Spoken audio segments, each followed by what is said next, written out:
పెరుగుతున్న క్రెడిట్ కార్డుల దుర్వినియోగం. క్రెడిట్ కార్డును ఉపయోగించే వారి సంఖ్య పెరిగిపోతుంది.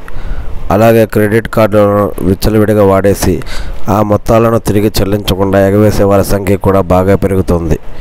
ముఖ్యంగా 1981-1996 మధ్య జన్మించిన వారే క్రెడిట్ కార్డులను ఎక్కువగా దుర్వినియోగం చేస్తున్నారట. ప్రముఖ క్రెడిట్ రేటింగ్ సమాచార సంస్థ ట్రాన్స్ యూనియన్ సిబిల్ తాజాగా ఓ నివేదికను విడుదల చేసింది. అందులో ఆసక్తికరమైన విషయాలు కొన్ని వెలుగు చూశాయి. బై నౌ పే లేటర్ సంస్కృతికి యువకులు బాగా అలవాటు పడ్డారట. దీంతో క్రెడిట్ కార్డు డిఫాల్ట్స్ ఈ ఏడాది జూన్ నాటికి 1.8% పెరిగాయి.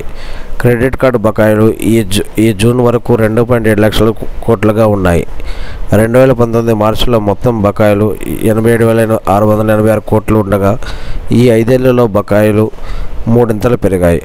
అవసరం లేకపోయినా ఖర్చు చేస్తూ తిరిగి వాటిని చెల్లించలేక చాలామంది ఇలా ఎగ్గొడుతున్నారట. ఇలా చేస్తే భవిష్యత్తులో క్రెడిట్ కార్డు ప్రయోజనాలు పొందలేరు. తక్కువ వడ్డీకి లోన్స్ రావడం కూడా కష్టమే అవుతుందట.